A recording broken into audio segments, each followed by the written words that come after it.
after 2 years of running with the same watch, I have decided to change my running watch to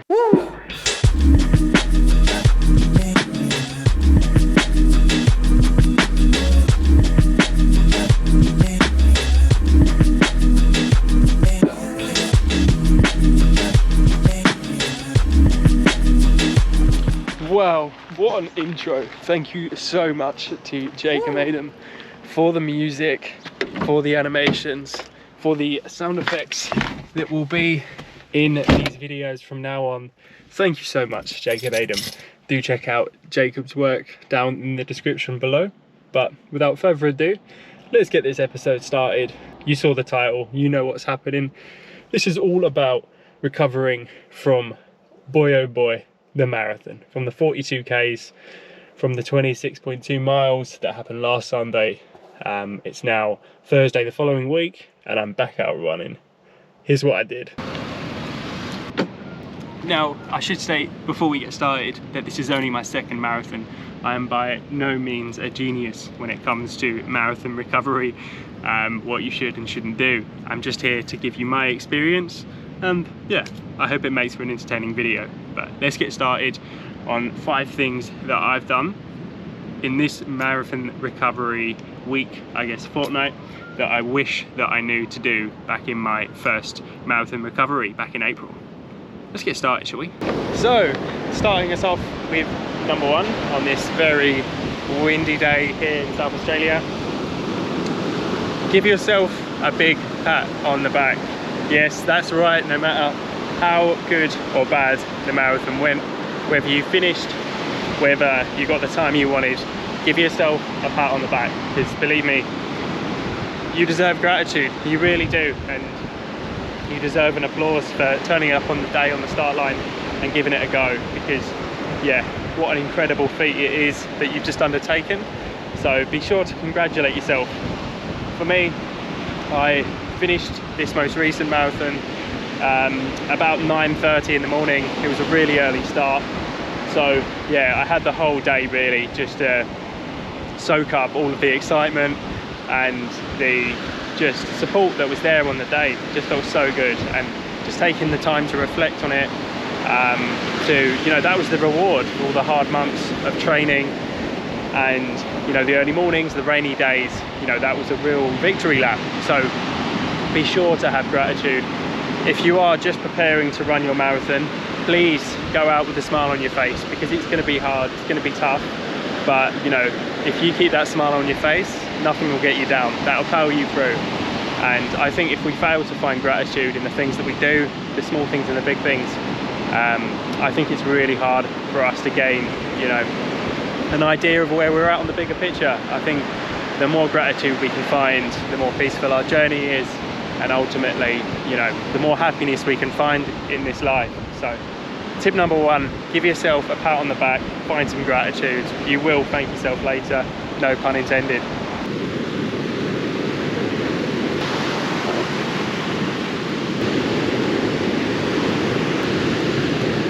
And moving on to tip number 2, I am not going to include the tip rest in this list, because quite frankly that should be a given. You've just run a marathon, you need to rest. How long you rest for, whether it's 24 hours, 10 days like I'm choosing to do this time around, or 2 weeks as prescribed by the Hanson's marathon method, you decide how long you need to rest for. For me, I haven't run for a few days following the marathon. In either of my marathon recovery experiences, I've given it at least a week. This time around I've done 10 days. I feel great, but with the caveat that during that first 10 days I was out in the sea getting some cold therapy, because it is winter here in Australia and the sea is pretty cold. And I've also just been giving myself a little bit of time to doggy paddle in the water, just to shake out any of that stiffness, and you know what, I felt a lot better for it.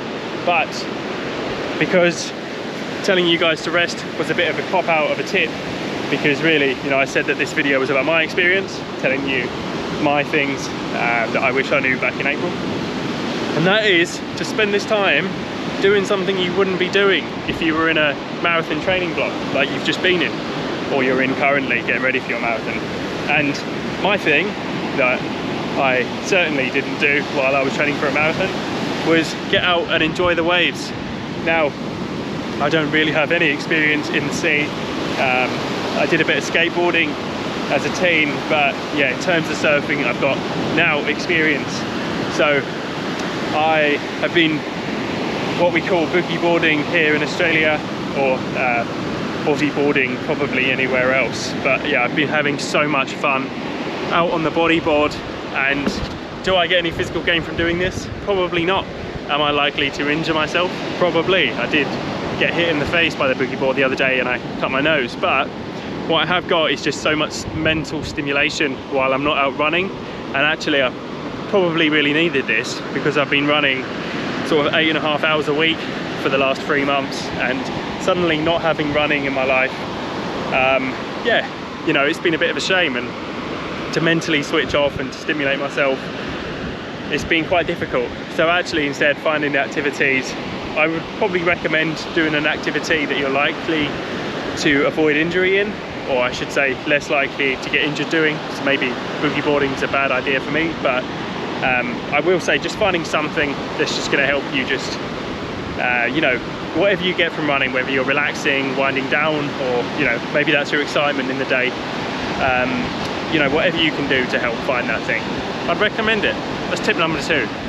Rest and find something to fill your time.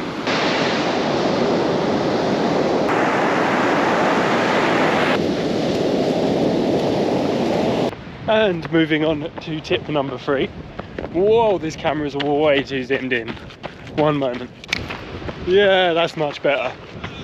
So, tip number 3, this one's all about learning. Now, I believe that each time we go out for a run, we learn something, whether we learn something about ourselves, in our resilience, in our discipline, or even if it's just how good it feels to physically move. We can learn things physically, we can learn things mentally, and we can learn about the world around us. I love exploring here in South Australia. I'm not from here. I only visited here for the first time a couple of months ago, and yeah, to really get an understanding of my surroundings, of the local town, purely through the runs that I do, it's such an amazing feeling. And I really do love the adventure aspect of all of this. I do feel like Dora the Explorer, and it's a great feeling. And when we're not running, when we're resting, which if you've just run a marathon, you haven't had a whole lot of rest, do just soak up this time of resting. Allow yourself to learn through the process of, you know, thinking about running, thinking about how could you have trained slightly differently, slightly more efficiently, or might you start driving somewhere and starting your run in a location you're less familiar with, just to make it a bit more exciting. Just think about things you can do, whether you've got another marathon training block coming up, or you're training for a 5k PB. Just think about what you can do to make that training block even more enjoyable. To quote the great Eliud Kipchoge in a recent NN running video ahead of the Berlin Marathon, Eliud said that running is learning, and when we stop running, the mind also stops. And for Eliud, he's talking about the importance of consistency. He's 39 years old at this point, and I think he's very much referring to his days of a runner not being limited anytime soon. At least he's still going out there to try and beat the records. But the important thing from that quote that I extracted was, when running stops, the mind stops, we stop learning. I think, how can we appreciate the fact that the running has stopped, but there's so much more to be learned? We need to take on board that actually, even though we physically stopped running for this week, for the fortnight while we're recovering from the marathon, our running minds are still going, and we're still thinking about the big day, the marathon, or we're thinking about our training coming up. So tip number 3, keep learning, keep educating yourselves. And moving on to tip number 4, and this one is similar I should say, to tip number 1 in many ways, and it's about finding gratitude. But this one might not be as obvious, hence why I feel the absolute need for it to be in this video.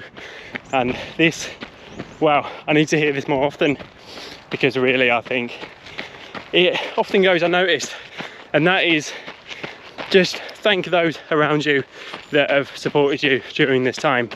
Because if, like me, you were chasing a marathon target, or even, you know what, if you were aiming just to finish the marathon with no time in mind, you, to get to that start line, would have had to put some serious time and mileage into your training. And my goodness, does it eat into your life? And actually, I don't think that any marathon effort involves just one person. Each of us that step on that start line, we've had people around us, whether it's at work, whether it's here on YouTube, or whether just a passing conversation at the family dinner table, someone would have said to you, you know what, actually, you've got this, I respect you. You know, whether they've said it or, you know, they've just given you that nod of approval when you say, I've done it, I've signed up. Do know that someone's there with you on that journey, and they're going to be with you on the day, carrying you round.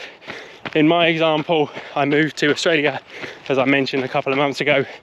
I've been staying with my partner and her family, and on the day of the marathon, even though I came into the finish in the early hours of the morning, they had been there almost from the start, cheering me on and were waiting for me there at that finish line.